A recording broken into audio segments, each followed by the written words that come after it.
Viktor ska hämta vatten. Ska han bara hämta vatten? Ja, det var hämta vatten. And so, my dear friends, if Victor is ready, then the final presentation is to start. This one is, you need to... Okay. Yeah. And Victor, thank you very much. Yes, hi. Well, we are the last group, and the problem with that we get too much coffee. So, so if it goes too fast, you know why. So my name is Victor. I'm the software manager for the measurement system for microwave tomography. And today I'll be presenting the project together with my colleague, Emmanuel. The outline of the presentation is that first we will start with the motivation about the project, and then we will talk about the microwave tomography, and later we will describe the project and we will give a system overview, and we have a video for you to show you how the system works, and we will later continue with our method and show our results and discuss our future work. So what motivates us? Well, we all hate cancer, and breast cancer is the most common cancer among women. In Sweden, there is every day over 20 women diagnosed with breast cancer. And to do something about that, the best defense is to early detect it, which takes us to the breast cancer screening. The most common used method is the X-ray mammography, but it has its disadvantage as it's uncomfortable because of the breast compression, and the X-ray radiation is harmful. An alternative method is under research, which is the microwave imaging. It's non-invasive, so there's no breast compression, and the microwave are not harmful radiation. So how it works? We have a transmitter and a receiver. The transmitter sends electromagnetic waves to illuminate the breast, which induce a current inside the breast and generate a scattered field.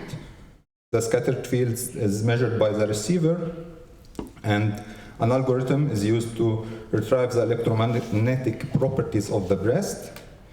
What helps in cancer detection is that there is a high contrast in the electromagnetic properties between tumor tissues and cancer tissues. But this algorithm to retrieve the electromagnetic properties requires a precise positioning of the transmitter and receiver, which is the role of our measurement system. And Emmanuel can tell us more about that. Okay, so the project description for the goal for this year, the main goal was to automate the microwave measurement procedure, because the placement of the antennas are very crucial. So this can be divided into 5 sub-goals. So the first one was to develop a robotic system that can place a sender and receiver at a precise location and run a measurement sequence. The distance between the receiver antenna and the breast should be adjustable. The angle between the receiver antenna and the breast should be adjustable. The system should be able to work on non-symmetrical breasts, and a graphical user interface is required to control the system and the measurement sequence. So this is what the system looked like. So basically what happens is that we scan the breast with a laser sensor to get a point cloud. This point cloud is then fed into an algorithm that creates a 3D surface of the breast. This 3D surface is very important because that allows us to place the microwave antennas very precisely around the breast, and also it is needed for the algorithms to actually do the measurements. Then a graphical user interface is used so that the user can actually select what area to scan and so forth. So now I will talk about the individual parts that are used to build the system. So we have 2 microwave antennas. We have one sender, the one to the left, and we have one receiver, that one on the wall.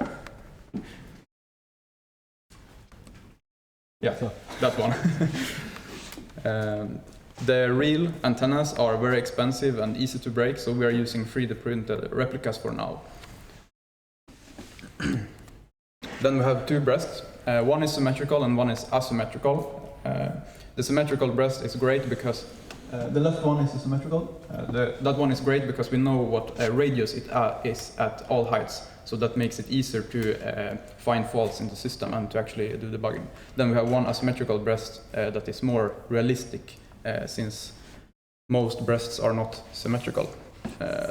These are also 3D printed and made out of plastic. For the distance measuring, we have one laser that measures a distance. This laser uses serial as its communication protocol, and we want everything to be controlled over Ethernet. So we use one Arduino that interfere with the laser. You can see the laser, it's this one, the red thing here. So that one, we have an Arduino that talks to the laser and also to the computer. So the computer running the software says, hey, I want a measurement, sends that to command to the Arduino. The Arduino does its thing with the sensor, receives the data and do some slide processing and sends this back to the computer, what distance we're at, compared to the robot. Then we have the receiver robot.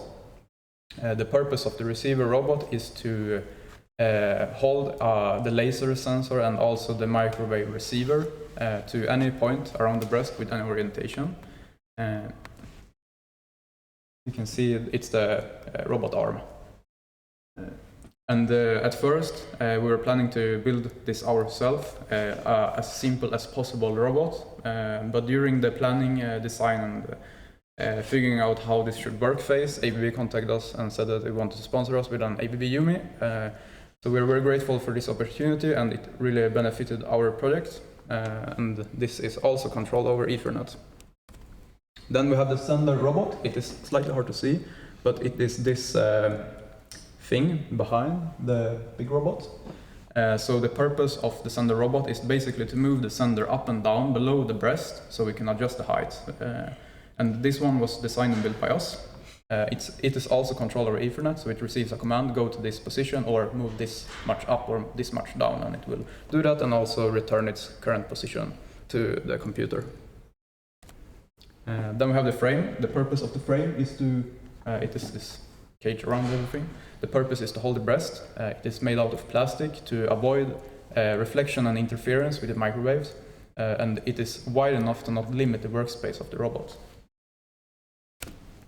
There are, however, a few limitations of the hardware.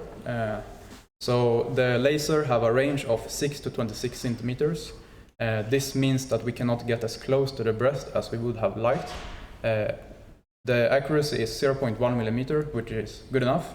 One measurement takes 0.2 seconds, which sounds really short, but when you're doing thousands of measurements, this time adds up. And the laser also have issues when there is strong surrounding light. The receiver robot is a prototype, so it has not been calibrated, and this means that it is not as accurate as we would have hoped. But other than that, it works well. The sender robot works good. It has an accuracy of less than 0.5 millimeter, and the frame works well as well, but it is slightly sensitive when bumped into at some directions. We would like it slightly more rigid, but it's okay for now. So now we will show you a video of the system, and then Victor will talk about how the software side, like what is actually happening to all the parts. As usual, we may have some problem with the video, so I will try to find a way to play it. Det går inte att klicka på den då? No. Det står klicka, jag tror. At the start, the system need to connect to the robot by clicking the Connect to Robot button. This establishes a connection over Ethernet with the robot. Then to use the features included in the graphical interface, the system first need to scan the breast to define the shape and placement in the space. A scanning protocol starts when the user press the Scan Model button.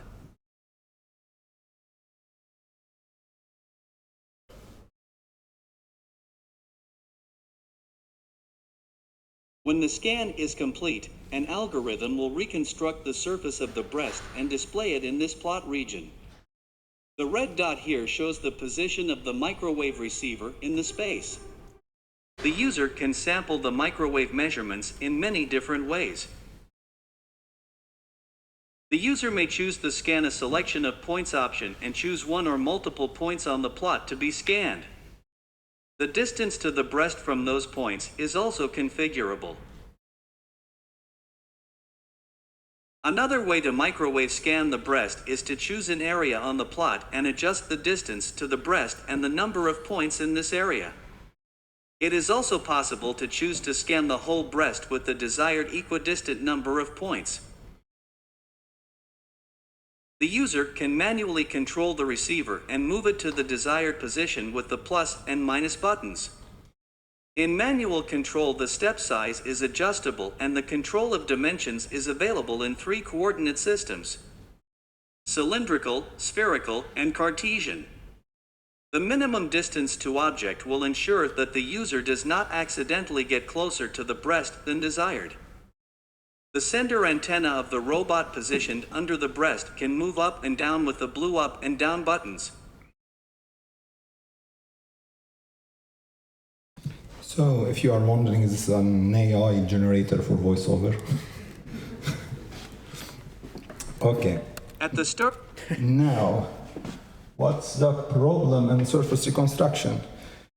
Well, you know that the surface of the breast is needed to be able to place the microwave antenna at a certain position and distance from the breast. And this is done by first scanning the breast to get the point set. And then from the point set, we use a reconstruction algorithm to reconstruct the surface. The problem is that the reconstruction algorithm requires a high point set density and a uniform distribution in the point set. So that's why a scanning protocol is needed, which is how we scan the breast to get the required point set. We probably can do a cylindrical scanning points that have a delta C in height and azimuth angle, a certain azimuth angle. The problem is that when the different breast shape or size will result in less than set and non-uniformly distributed point, which will be a problem for the surface reconstruction algorithm. Our solution is based on this article from 2017's Surface Estimation for Microwave Imaging. In summary, we have the scanned data that we fit mathematical function to, and then we resample those mathematical functions at a certain interval to use them for the surface reconstruction. So our method is based on this article. We sampled the object in a cylindrical way with a 5 mm in height and an azimuth angle of 18 degrees. So we get those scan points. I don't know how much you can see, but yeah, I think until now it's clear. Maybe Zoom. So maybe zoom. I will try that. It will be easier. I know my limitation in English, so I added a lot of picture now. It's a problem. So this scan points from the scan, and then we fit smooth splines onto those points, and we resample those splines, the red points here, and then for each height we fit a Fourier series to the data, which shows these circles, and then we resample those circles at the same interval that we resampled the splines here. So we get a uniformly distributed point set. Then we used an algorithm called power crust to represent the surface.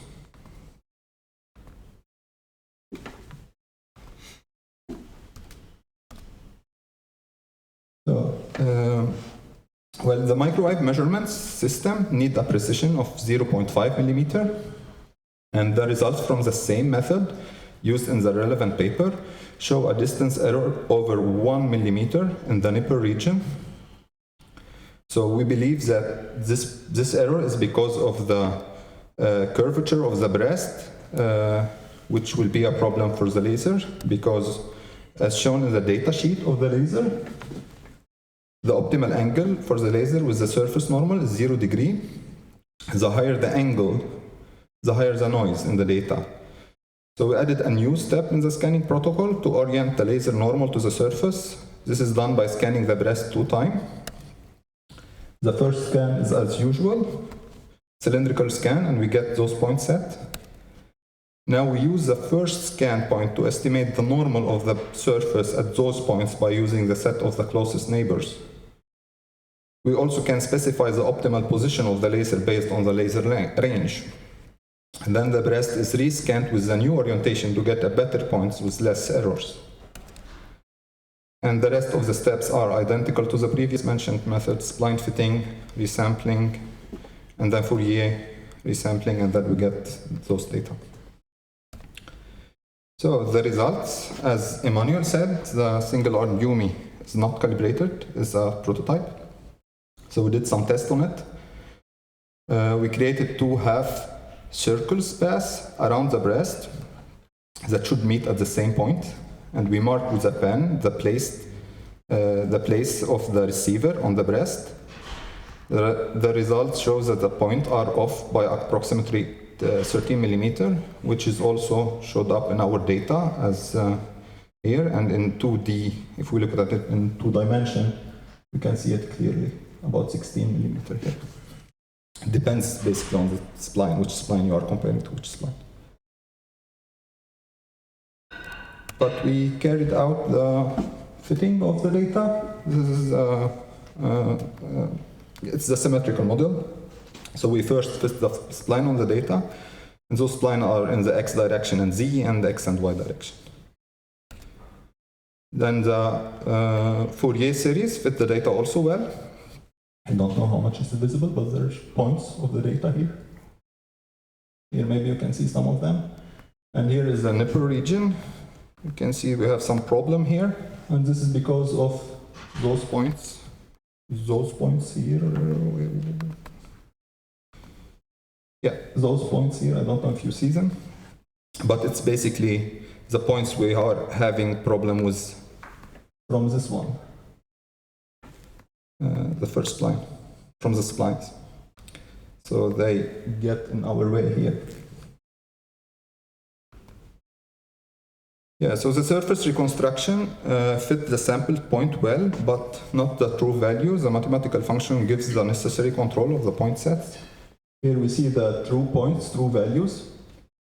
And this is a reconstruction in green, while here is the sampled values and the reconstruction in green. We can see that we can fit the sampled value, so the algorithm fits the data, but if you compare it to the true value, we can see the problem with Yumi, where there is more error in this place and this side, and because the spline are not leveled out. For the future work, the asymmetrical breast model is too big to fit our setup. So in the upcoming week, we will evaluate the algorithm on simulated point set from the asymmetric breast and include the result in our report. The second part of the method, which is include the normal to the surface orientation, is implemented but need to be evaluated. A calibrated Yumi is needed for that. And because of the time limitation for this course, we will leave that to the future iteration of the project. Emmanuel will give us some future work on his side. Yes, so hardware-wise, it would be great to have a new laser that can measure faster and is more resistant to surrounding light. It would also be great to investigate if it would be possible to have a laser with shorter range to get closer to the breast. The receiver robot needs to be calibrated. There is no way around that. That is our biggest error source right now. The sender robot is currently, compared to the height of the receiver robot, slightly too tall, so in some positions it can slightly limit the workspace of the receiver robot. So either the receiver robot might be shortened if possible, if it can still reach high up enough, or the UMI could be mounted higher up, so that can also be investigated. And also, if you bump into the frame at sideways, we would like it to be a little bit more rigid, so some more supports sideways. Okay, thank you for your time. We will be standing in our workspace answering all your questions, so feel free to come by and talk to us. Thank you for listening.